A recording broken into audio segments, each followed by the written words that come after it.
اور social media کے through یہ بات پھیلائی جا رہی ہے کہ یہ جو قانون پیش کیا گیا ہے، یا حکومت اس بات کو بہت بڑے پیمانے پر اس نے فوکس کیا ہے کہ یہ قانون مسلمانوں کے حق میں ہے، مسلمانوں کے مفاد میں ہے، اور بار بار اس بات کو پارلیمنٹ میں بھی پیش کیا گیا،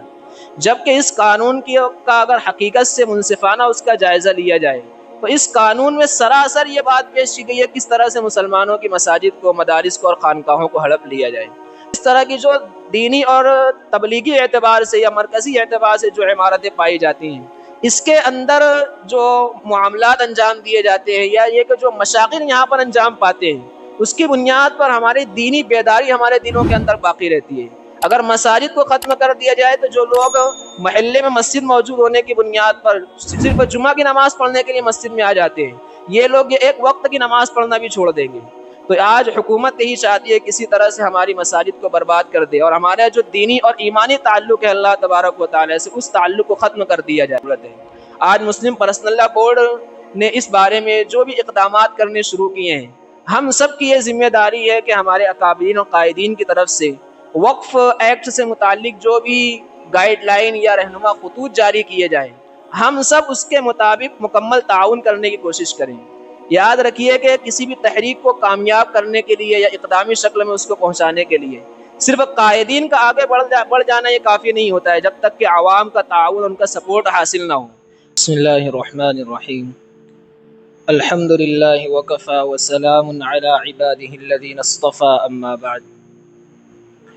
فقد قال اللہ تبارک وتعالی فی کتابہ الکریم، فاعوذ باللہ من الشیطان الرجیم، بسم اللہ الرحمن الرحیم، وَلَنَبْلُوَنَّكُمْ بِشَيْءٍ مِّنَ الْخَوْفِ وَالْجُوعِ وَنَقْصٍ مِّنَ الْأَمْوَالِ وَالْأَنفُسِ وَالثَّمَرَاتِ وَبَشِّرِ الصَّابِرِينَ۔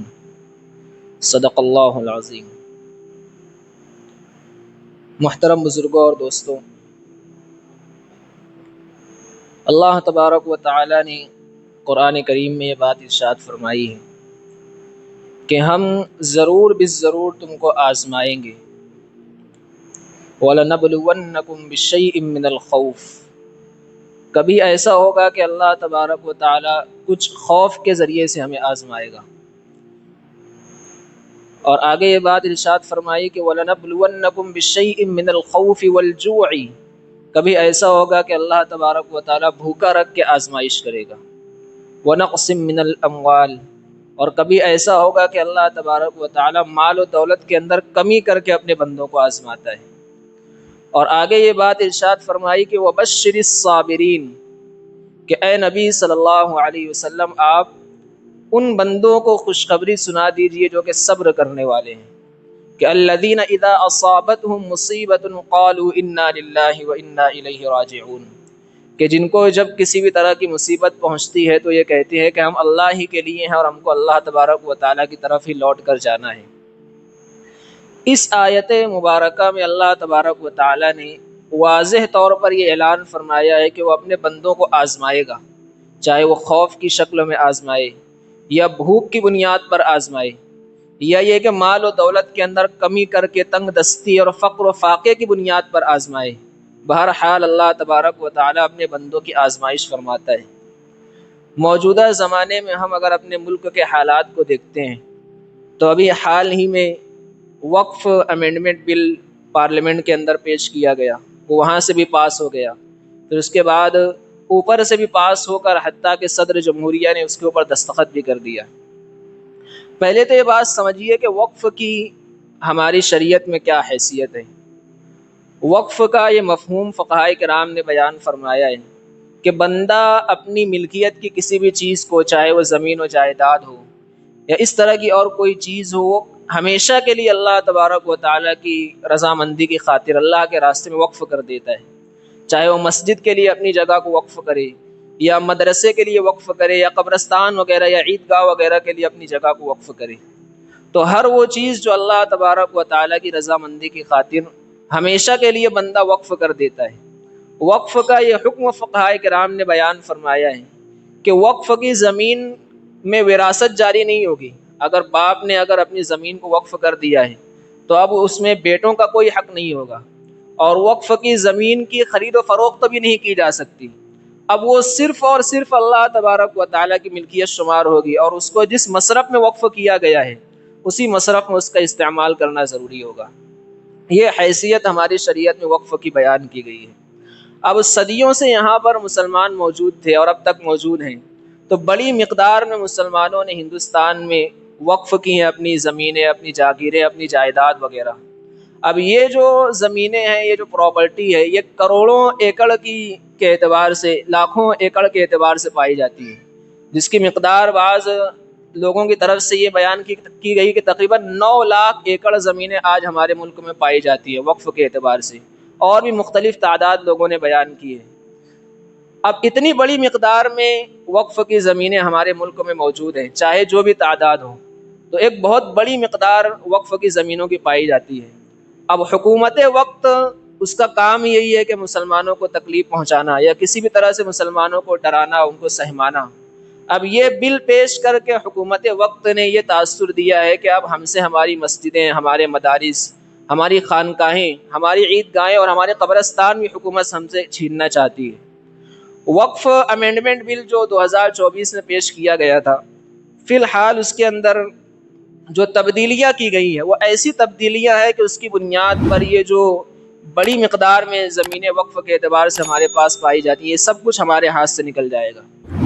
سب سے پہلے تو ایک ایکٹ وقف سے متعلق 1995 میں یہ تھا، وقف بذریعہ استعمال جس کو کہا جاتا ہے، یا جس کو وقف بائی یوزر کہا جائے گا۔ اس ایکٹ کا مفہوم یہ بیان کیا گیا تھا کہ اگر طویل عرصے تک کسی زمین کو یا کسی جائیداد کو مسجد یا مدرسے وغیرہ کے لیے استعمال کیا جا رہا ہے تو اس کو وقف کی زمین شمار کیا جائے گا، چاہے اس کا کوئی پروف یا کوئی سرکاری اعتبار سے دستاویز وغیرہ موجود ہو یا نہ ہو۔ تو اگر طویل عرصے تک کسی زمین کو وقف کے مصرف میں استعمال کیا جاتا رہے، جیسا کہ عام طور سے یہ ہوتا ہے، پرانے زمانے میں جو ہمارے آباء و اجداد ہیں یہ زمین وغیرہ وقف کر دیا کرتے تھے، لیکن اس کو سرکاری طور پر باقاعدہ کوئی رجسٹریشن وغیرہ نہیں کروایا جاتا تھا، بلکہ آج اگر آپ مالیگاؤں میں بھی اس کا معائنہ کرنے کے لیے نکلیں گے تو 50 مساجد اور اس طرح کی بہت سی چیزیں آپ کو مل جائیں گی کہ جس کے اندر اس طرح کی آباء و اجداد نے اس کو وقف کر دیا، لیکن اس کا رجسٹریشن آپ کو دیکھنے کو نہیں ملے گا۔ تو یہ جو وقف بائی یوزر قانون تھا، یہ وقف کی زمینوں کو اس بارے میں یہ بات بیان کرتا تھا کہ چاہے اس کا سرکاری اعتبار سے کوئی دستاویز وغیرہ ہو یا نہ ہو، بہرحال یہ زمینیں وقف کی شمار کی جائے گی اور وقف کے مصرف میں اس کو استعمال کیا جائے گا۔ لیکن موجودہ حکومت نے جو قانون پیش کیا ہے، اس کا نقصان یہ ہے کہ وقف بائی یوزر اس قانون کو ختم کر دیا گیا ہے۔ اب باقاعدہ ہر وقف کی زمین کے لیے دستاویز یا سرکاری اعتبار سے رجسٹریشن وغیرہ پیش کرنا ضروری ہوگا، اور اگر اس کو ہم پیش نہیں کر سکے تو وہ جو زمین ہے وہ مسجد یا مدرسہ ہے، وہ سرکار کی ملکیت شمار کیا جائے گا اور سرکار اس کے اوپر قابض ہو جائے گی۔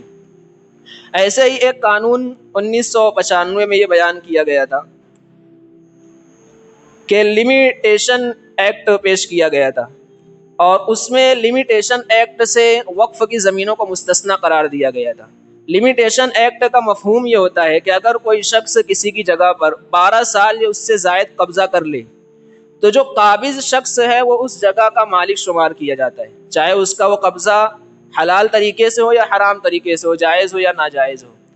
اب وقف کی زمینوں کو لمیٹیشن ایکٹ سے مستثنی قرار دیا گیا تھا 1995 کے قانون کے اعتبار سے، یعنی اگر کسی نے ناجائز طریقے پر 100 سال بھی اگر کسی وقف کی زمین پر قبضہ کر رکھا ہے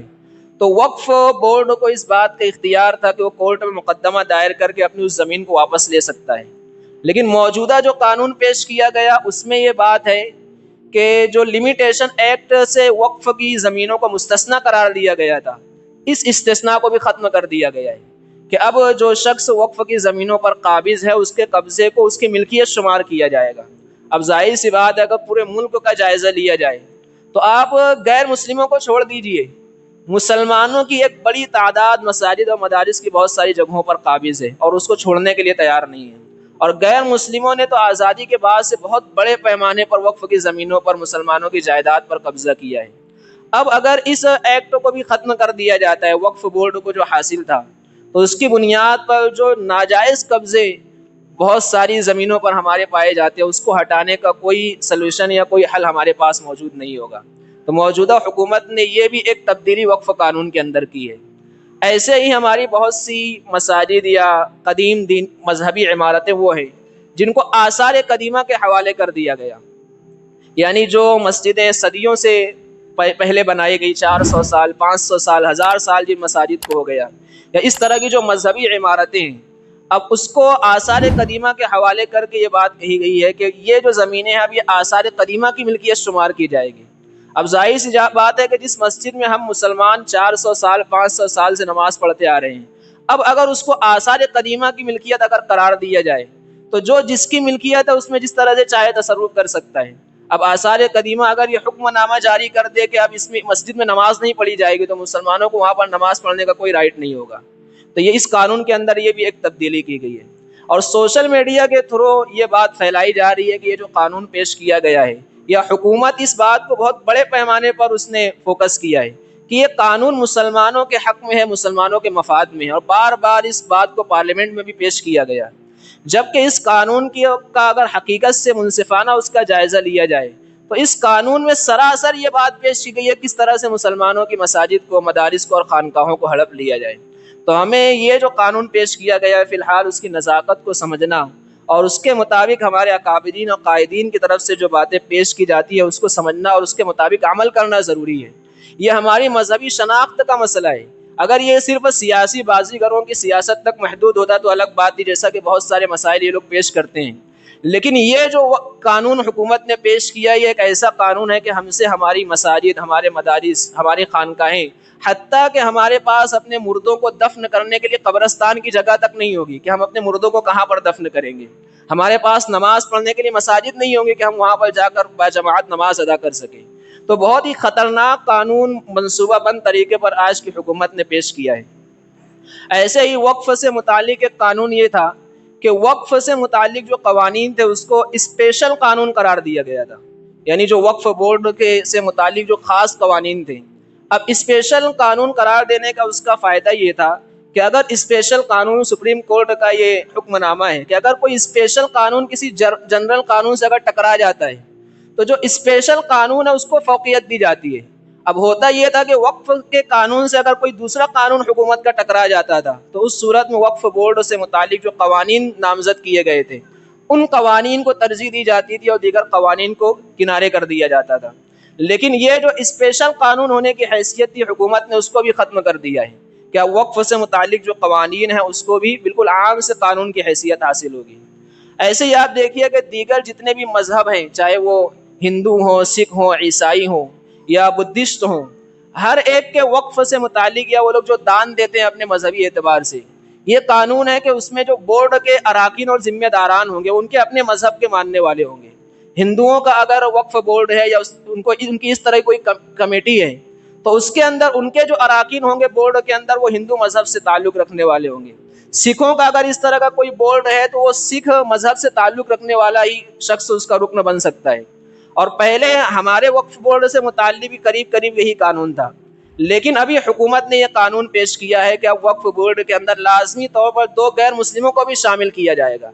اب آپ سمجھ لیجئے کہ حکومت مسلمانوں کے نام پر ایسے لوگوں کو وقف بورڈ پر رکھتی ہے کہ وہ جس طرح چاہتے ہیں اس کے اندر تبدیلی کرتے ہیں، قبضہ جات کرتے ہیں۔ اب جب غیر مسلموں کو وقف بورڈ کے اندر شامل کیا جائے گا اور وہ اعلیٰ سے اعلیٰ عہدوں پر فائز ہوں گے، ریاستی سطح پر بھی اور مرکزی سطح پر بھی، اور ہر طرح کی جو وقف بورڈ کی الگ الگ کمیٹیاں ہوں گی اس کے اندر غیر مسلموں کو شامل کیا جائے گا، تو اس کی بنیاد پر یہ وقف کی زمینوں میں کس طرح کے ناجائز تصرفات کریں گے اس کا اندازہ لگایا جا سکتا ہے۔ تو حکومت نے یہ جو قانون پیش کیا ہے اس میں پوری کوشش حکومت کی یہی ہے کہ کسی بھی طرح سے مسلمانوں کی زمینوں پر قبضہ کر لیا جائے اور ان کو بالکل بے یار و مددگار چھوڑ دیا جائے۔ بلکہ آپ اندازہ لگائیے کہ یہ جو طریقہ حکومت اختیار کر رہی ہے یہ پورا وہی طریقہ ہے جو اسپین کے مسلمانوں کے ساتھ اختیار کیا گیا تھا۔ آج دیکھیے کہ اسپین مکمل ایک غیر مسلم ملک ہے، وہاں پر مسلمانوں کا نام و نشان بھی مشکل سے ملے گا، جبکہ ایک زمانے میں اسپین مکمل اسلامی حکومت تسلیم کی جاتی تھی، وہاں پر مسلمان بڑی مقدار میں پائے جاتے تھے۔ وہاں پر حکومت نے یہ کام کیا تھا مسلمانوں کا نام و نشان مٹانے کے لیے کہ پہلے ان کی جو وقف کی زمینیں ہیں، ان کی جو مساجد ہیں، مدارس ہیں، اس طرح کی تمام املاک کو ختم کر دیا گیا مختلف قوانین کو بنا کر۔ آج اس ملک میں بھی حکومت مسلمانوں کا نام و نشان مٹانے کے لیے اس کو اس بات کا اندازہ ہو گیا ہے کہ مسلمانوں کی مذہبی شناخت کو جب تک ختم نہیں کیا جائے گا ان کی طاقت و قوت کو ختم نہیں کیا جا سکتا ہے. اور ہماری مذہبی شناخت ہماری مساجد، مدارس اور اس طرح کے جو دینی ادارے اور مذہبی عمارتیں ان سے قائم ہیں. تو حکومت نے اس بات کا اندازہ کرتے ہوئے بہت بڑے پیمانے پر منصوبہ بندی کی ہے کسی طرح سے مسلمانوں کو اس سے دور کیا جا سکے اور ان کی جو مذہبی املاک ہے اس کو ختم کیا جا سکے. تو آج جو حکومت کا یہ حملہ ہے یہ براہ راست ہمارے مذہب اور ہمارے دین کے اوپر حملہ ہے. یہ کوئی سیاسی مسئلہ نہیں ہے بلکہ براہ راست حکومت ہماری مذہبی شناخت کو ختم کرنا چاہتی ہے. تو اس کی حساسیت کو سمجھتے ہوئے ہم سب کی ذمہ داری ہے کہ ہم اب بیداری کا ثبوت دیں. جو بے حسی، بے غیرتی یا یہ کہ خواب غفلت کا ہم شکار ہیں کہ ہم اپنے مذہب سے دور ہیں اور اپنے مذہبی قائدین سے ہمارا تعلق کمزور ہے، اس کو ختم کرنے کی ضرورت ہے. آج مسلم پرسنل لا بورڈ نے اس بارے میں جو بھی اقدامات کرنے شروع کیے ہیں، ہم سب کی یہ ذمہ داری ہے کہ ہمارے اکابرین اور قائدین کی طرف سے وقف ایکٹ سے متعلق جو بھی گائیڈ لائن یا رہنما خطوط جاری کیے جائیں، ہم سب اس کے مطابق مکمل تعاون کرنے کی کوشش کریں. یاد رکھیے کہ کسی بھی تحریک کو کامیاب کرنے کے لیے یا اقدامی شکل میں اس کو پہنچانے کے لیے صرف قائدین کا آگے بڑھ جانا یہ کافی نہیں ہوتا ہے جب تک کہ عوام کا تعاون، ان کا سپورٹ حاصل نہ ہو. ہماری مسلمان ہونے کی حیثیت سے ہم سب کی یہ ذمہ داری ہے کہ ہم اپنے طور پر اپنے دائرے میں رہتے ہوئے جتنا کچھ کر سکتے ہیں اسلامی شناخت کے لیے، اسلامی پہچان کے لیے اور اللہ کے دین کے لیے جو کچھ ہم کر سکتے ہیں ہم کو کرنا چاہیے.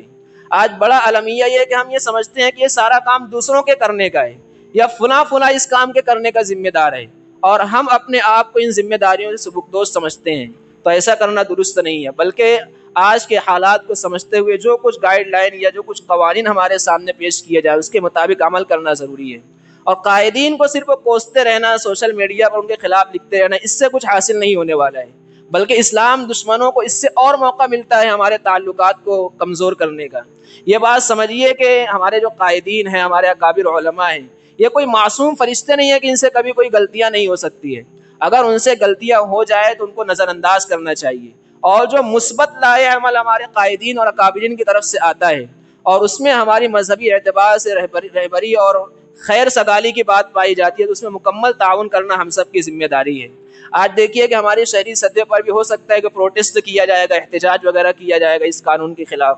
تو اس سلسلے میں بھی ہم کو بیداری کا ثبوت دینا چاہیے. اس قانون کی جو خطرناکی ہے اس کی حساسیت کو سمجھنا چاہیے اور اس پروٹیسٹ وغیرہ میں، احتجاج وغیرہ میں یا مسلم پرسنل لا بورڈ کی جانب سے